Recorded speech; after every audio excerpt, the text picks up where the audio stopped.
Good evening, ka-adventure. So, mag-alas 9 na ng gabi, ay alas 8 na ng gabi dito sa aming lugar. Pero nakita nyo naman, may buliwanag pa. Ganito talaga pag summer. So, ngayon, magtatapon ako ng basura.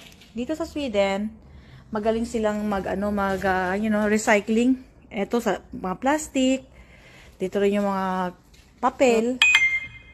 Ayan, magaling silang mag-recycling, guys. So, nandito din yung metal, mga cans. Ayan, nandyan din siya. So, sineseparate na nila bago dumating yung magkukuha ng basura, newspaper. Yung akin, ayun na siya. Tapos, nandito rin yung mga baso.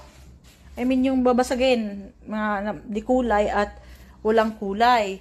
Nandun din dito yung mga pagkain na, yung mga tira-tira pagkain.